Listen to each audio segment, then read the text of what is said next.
So as we kind of alluded to just before we began the top 64 segment, Dinh is on a runic variant with an engine I don't think we've ever seen in the metagame before, have we, Alberto? No, never. I think that it's very particular because basically he's playing also, I mean, in runic deck usually you don't ever see Sprite in them, but he has a small package of Sprite monsters and also a starter. And then on the other side, as Marcello was mentioning, he's playing this very particular 4-hire engine, which we're really looking forward to seeing. And I think Dinh showed us over the last few YCSs how consistent the runic deck is, and I think he was the first player ever showing how powerful the Naturia runic back then was. There it is, the fossil dig. Yeah, this is the main other portion of the deck he is playing. This actually searches Rex, Fright, for hire. This is a dinosaur monster as part of the Fur Hire archetype, which is one of the most powerful support cards we've seen relative to an archetype in Yu-Gi-Oh!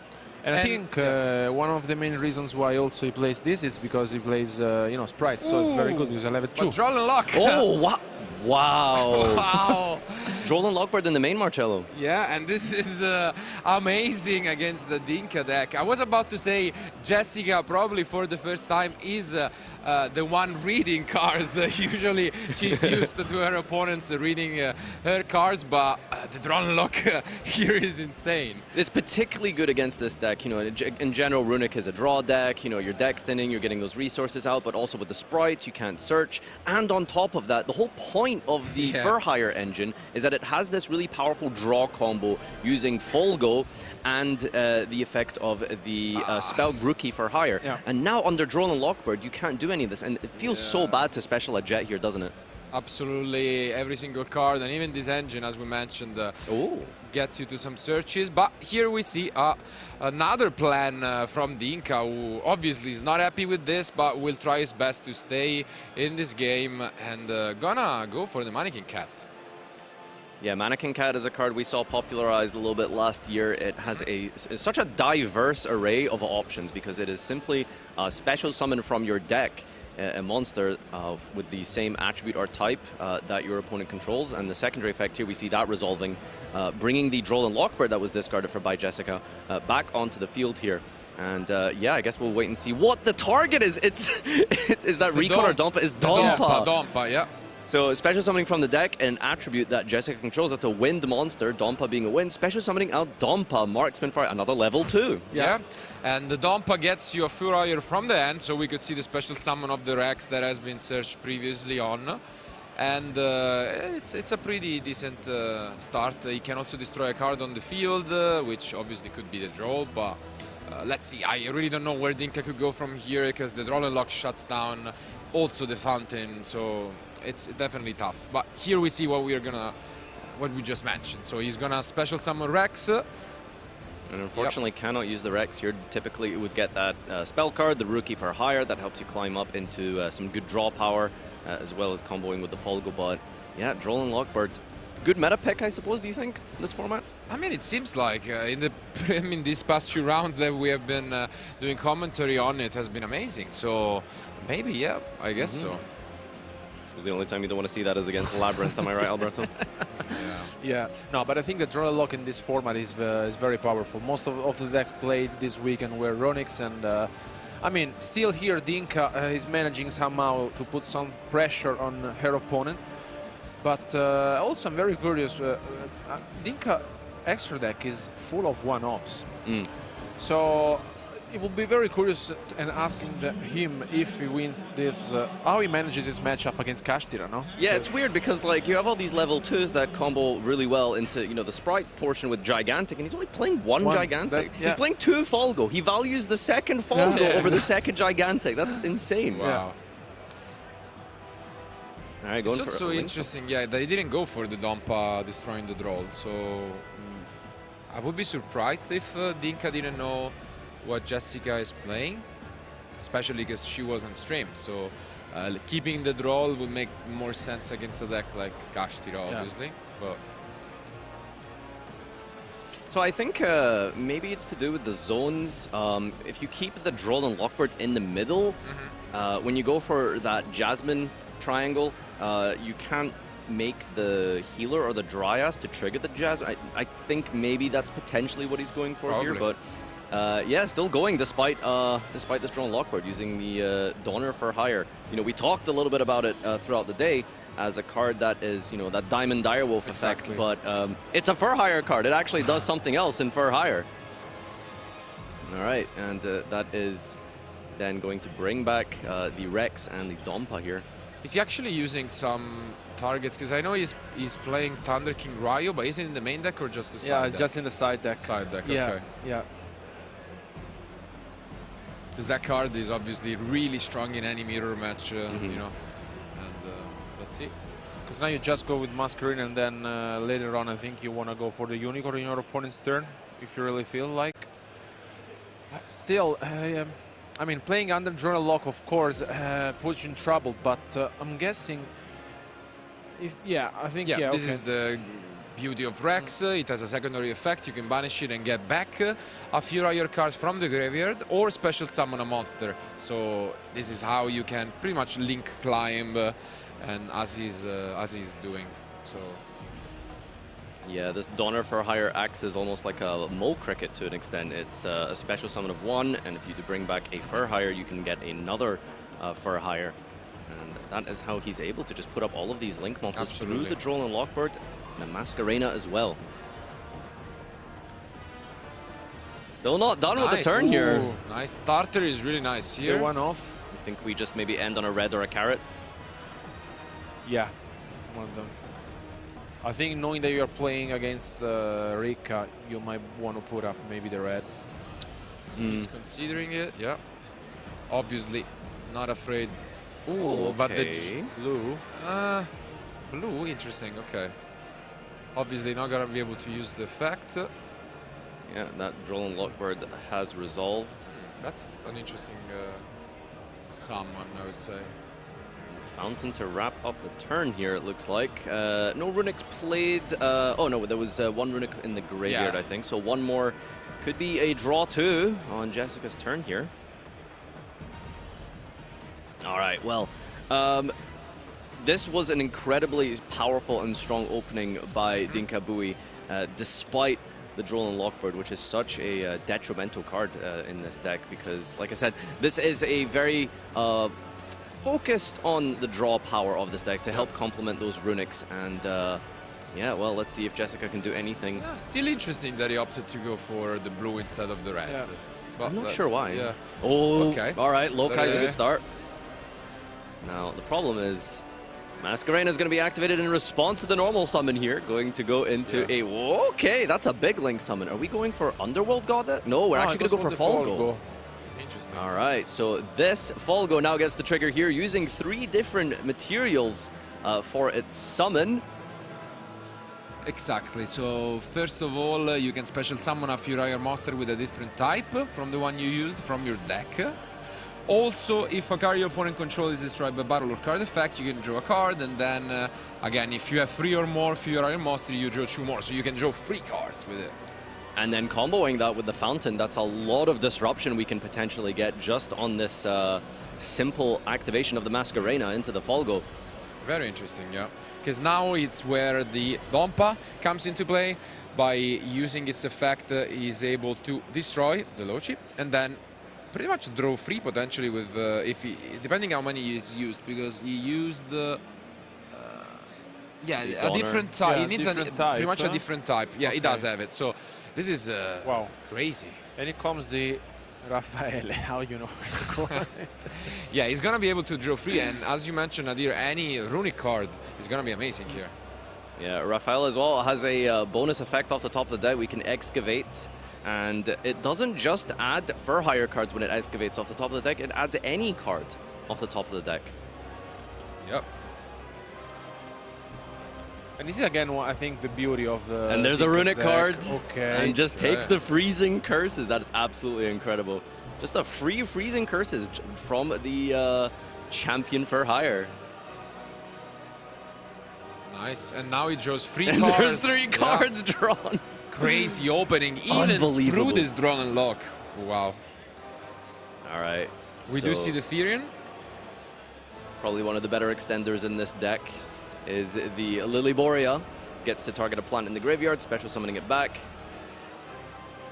think we've never seen someone playing and then drawing a lock and then drawing as many. I know, right? No. Yeah. I can't draw the Flashing reminder. fire. Yeah. Wow. Oh, it just has it. Yeah, we're going to And pick yeah, up. There it that's is. it. Wow.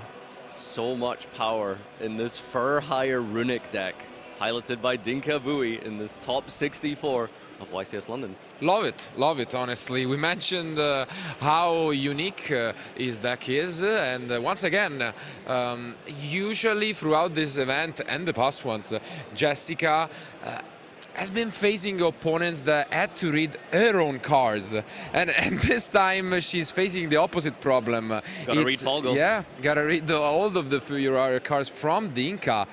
They are pretty good. Yeah, no, the support that Rex offers, also being level 2, such good synergy. No, but honestly, we really didn't get to the point on which Dinka wanted to go, no? Like, we were understanding maybe he wants to go, you know, for the Masquerade and then Unicorn. No, absolutely not. He just, you know, draw into 4 cards and then, I mean, his deck, obviously, I think, was a surprise, but he played incredibly well and then draw a lock, I think. So. Absolutely, but now, obviously, the die roll did pay some relevancy, and we're going to see the opposite thing. So, Jessica, she's going to go first. What do you think she's going to side for this matchup? Well, we actually talked about it yesterday, I think, a little bit, that Naturia Rose Whip. Exactly, yeah. So if we can get to that Naturia Rose Whip, your opponent can only activate 1 spell or trap card that turn. That is a great and powerful way to shut down a runic variant like for hire. Outside of that, obviously, she's playing a combo deck. We mentioned it. With these kind of decks, you don't want to overside, and that's why most overside deck is for going second. On the other hand, Dinka has more of a versatile deck.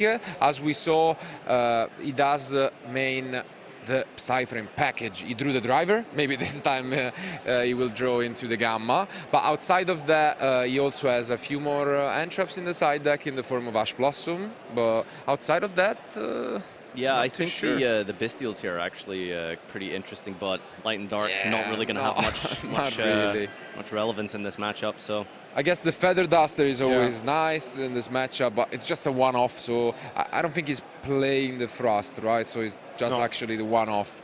But yeah. It really feels like he's just going to have to try and fight through this with pure engine, isn't he? Absolutely, and there are a few other options, but for example, it's very interesting that he's decided to side the 2 copies of Sprite Jet. Yeah, I mean, this is something that we haven't seen in a while, I think, never, I guess, but it's working out well. Absolutely, and regardless, they're gonna try their best. It's all down to this. Whoever loses is out of the tournament. Whoever wins will advance to the top 32. But our players are ready, so let's go back to game 2.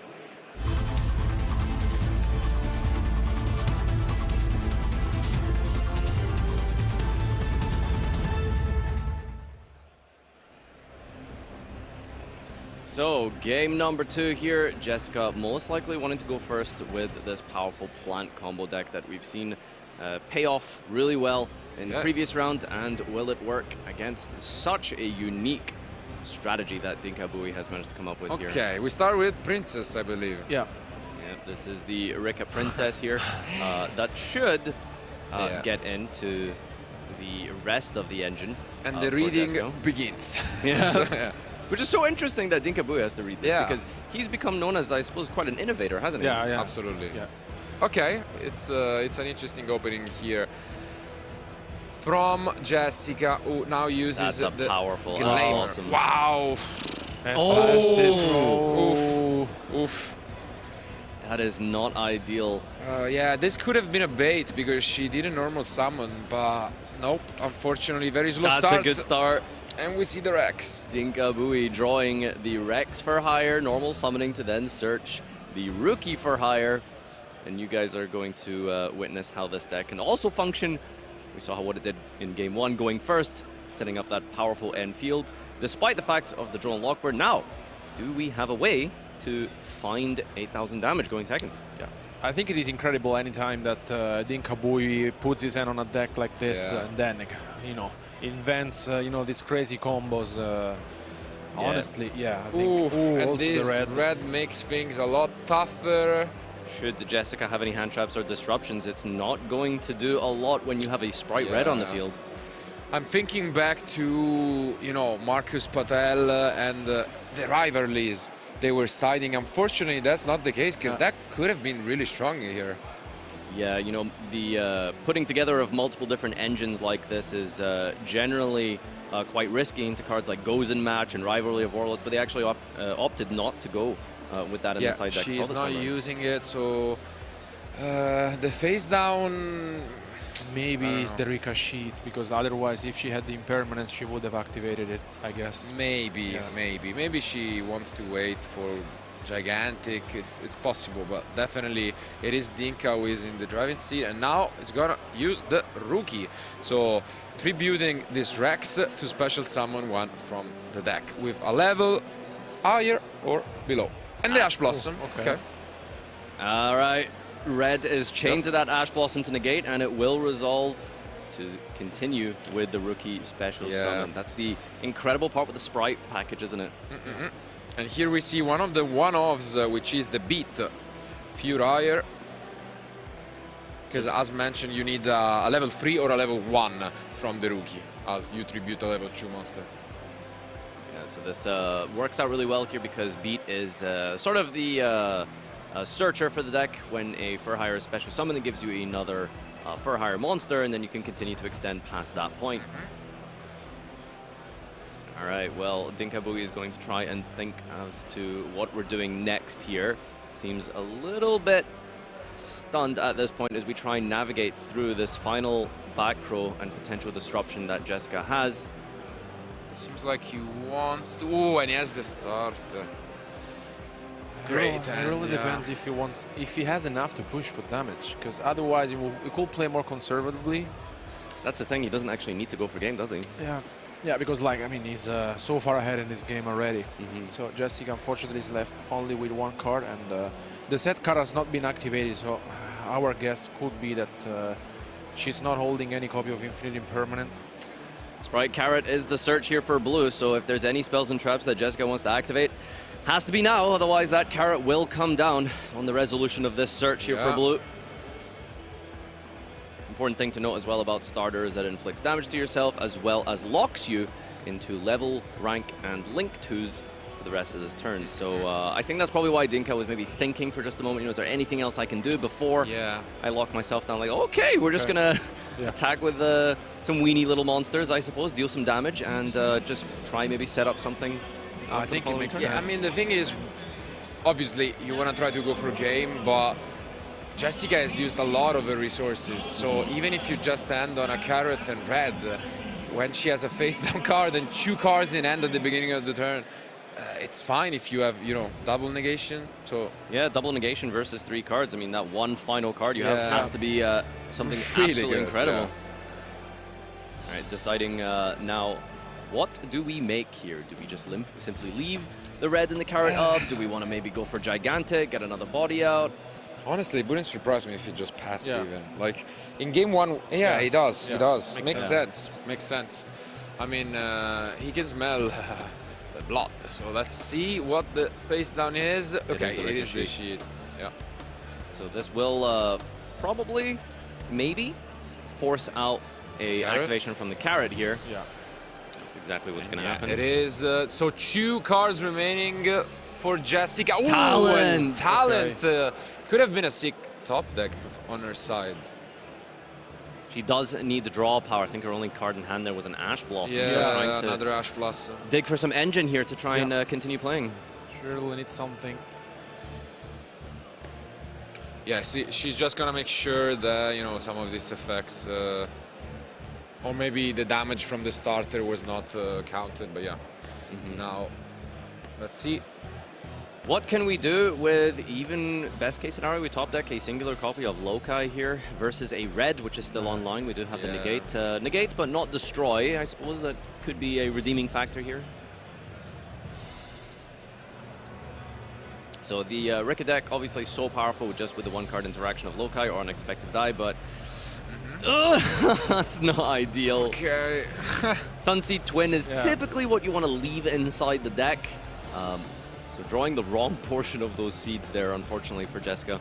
I think You know, it's not insurmountable when you, because I'm sure you've experienced, there's a lot of combo decks in Yu-Gi-Oh! Where you need a specific piece to stay inside the deck. Yeah. You can do some stuff, but it's never optimal when you draw the twin. Yeah, it was pretty much as you when you drew the Garden, right, with Brilliant Fusion. Good old days. Yeah, that's where the OG name comes from, Gem Knight Garnet. So Dryas being special summoned here from the Link summon with the twin, and just passing on it, it looks like. Yeah. Unfortunate, and yeah, plays back to the Inca, who now accesses Runic Engine, which is an interesting decision because he's not gonna be able to access, you know, his battle phase, and maybe there could have been a way to end this one, but. I think unless he has, you know, 6,400 damage, the Dryas gets the trigger when you take damage, and then you get to special summon a healer. I don't know, I suppose if you don't have enough through all of that, it's better to just set up even more. Absolutely. And here, as you can see, we get wow. special summon back a lot of the Furiers. Yeah, this is great from the Inca. I mean, we did mention as Donner, and we renamed it the new Diamond Direwolf, but in this deck, it actually uses all of its effects, and it's an incredible card for hire. I mean, it's a special summon 2 back. Like that's really powerful here, and you know, we get to search the Raphael with the beat here. And I don't think we have any more targets for the Rex, probably. We are only playing the one rookie, but hey, that already did its job in the last turn here, so. Yeah, amazing stuff from Dinka. Let's see this excavate. Oh, wow, even an Ash. It's such a good card because it adds anything you excavate. It's like a mini pot of duality. Yeah. All right, full go Justice for Hire coming back again. Once more, these for hire cards, absolutely crazy synergy with this deck that Dinkaboy has managed to come up with. Special summoning the Donpa out of the deck here. That's the level 2 as well as the effect to destroy face-up monsters. And now he gets back to Donner. Yeah. Wow. With the Rex gonna just pop incredible. a card with Donpa. This is huge. And still managing to keep Red and Carrot on the field. How many draws is this? Is this another 3 here when the destruction of the Dryas? Yeah. You're not really runic when you have 4 Iris, right? That's an Ash Blossom on the Justice for Hire. All right. Could get negated. Well, yeah, I mean, there's no reason not to potentially. You just tribute off that Donpa. Well, I don't know. I suppose Donpa is your disruption on your opponent's turn. Maybe. I mean, maybe. Don't forget, everyone, we are locked out of the battle phase because the runic flashing fire used to special. I think you don't negate just because of Nibiru, maybe. You know. Do you think so? Yeah, probably. I mean, you know, you're have so safe here. Yeah. Why risk it? Yeah, I guess. there's no reason to do anything risky. The game is all but over here. Dinka just needs to keep his cool and not do anything completely drastic. That's why I think he's debating a lot about using this red, but probably he's gonna not go for it. Yeah, he doesn't go for it. Makes sense. And now gonna shut down the Nibiru because he accesses Gigantic. Well, any other disruption from the hand here, locking out by the Gigantic Sprite. Neither player can special summon for the rest of the turn except level 2s. That includes Nibiru for your opponent as well. Sometimes people forget the Cyframe Gamma. That's also potentially an option. And again, similarly to the previous turn. Wow. What a show from Dinka. And one more draw remaining for Jessica. Seems like an impossible battle, but she's gonna try her best to stay in this top 64. It just feels like such a mountain to climb at this point. Okay, Con it is. No more Carrot for Dinka. Here it is, the quick play Rex from the graveyard, special summoning. And now we're going to activate the Justice for Hire and the Raphael. Adds a Duster to the hand. And now Folgo gets the trigger. Special summon from the deck. You can see Dinka and Jessica both kind of smiling at each other. I mean, this is huge. What a deck is and this? you drew 3. Like, wow.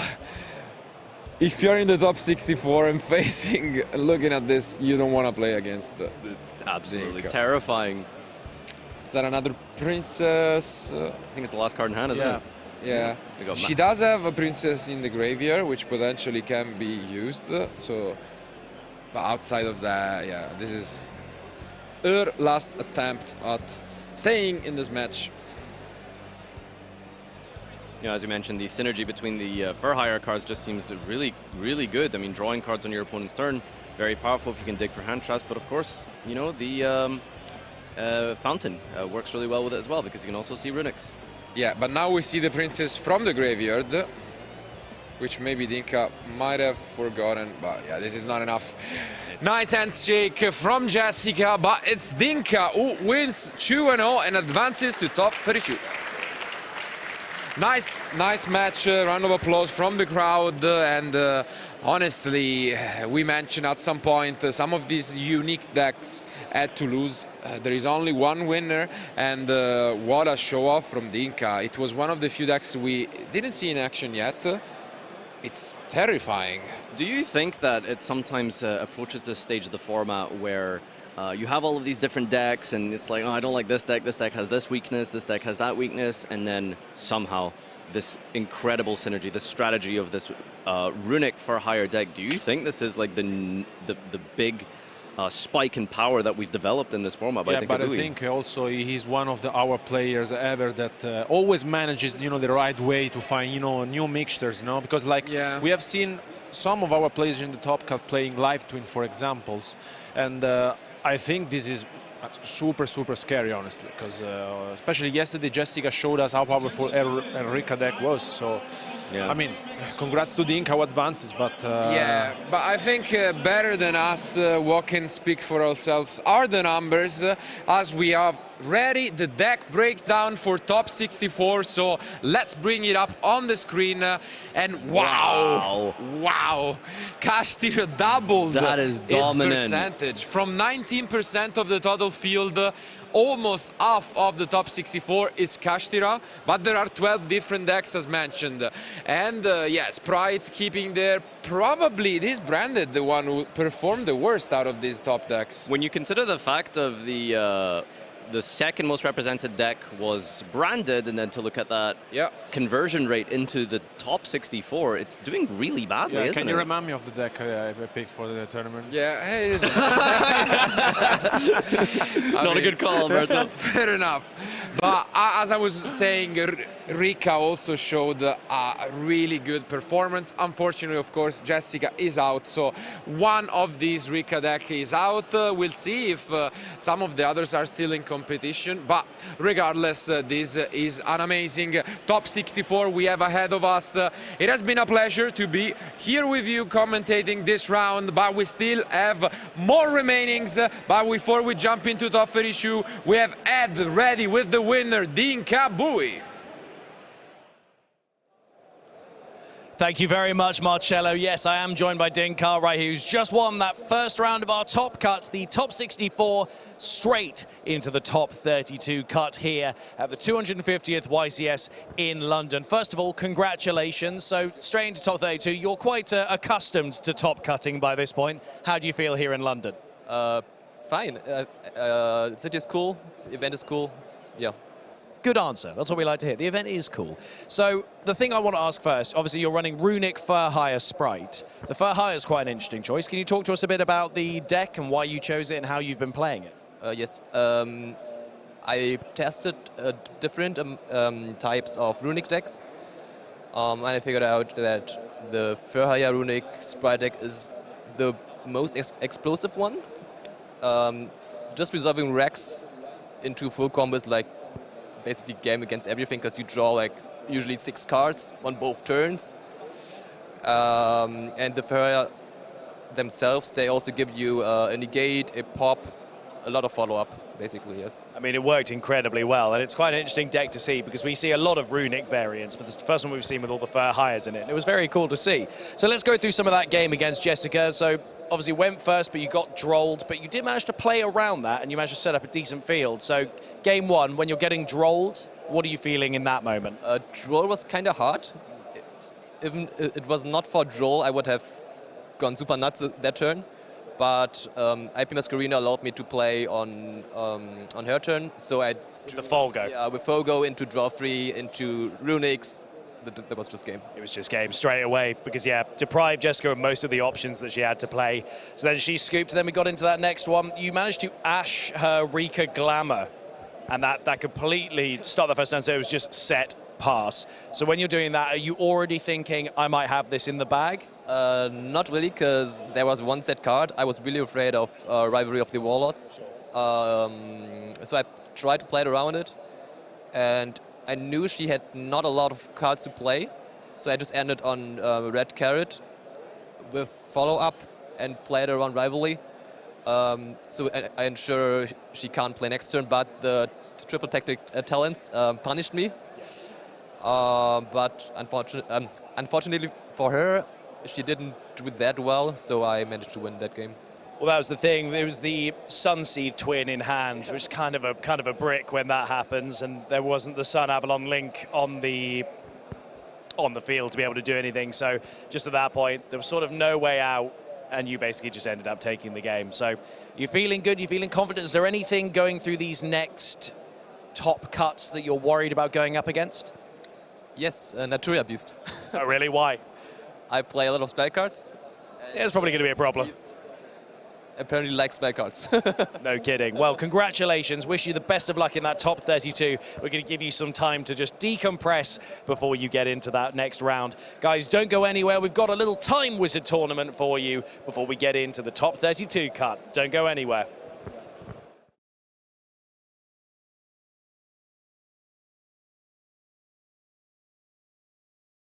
Welcome back. We're here with more coverage here at Ycs London. So obviously, we've done our speed duel tournament, so now we're well into our time in the Time Wizard March 2005 tournament between our casters. I've got Tom and Leo here who are ready to battle it out to see who's going to be making their way into the final of this particular caster tournament. Gentlemen, you've done the deck cutting. Let's have a little bit of a high roll to see which one of you is going to be going first.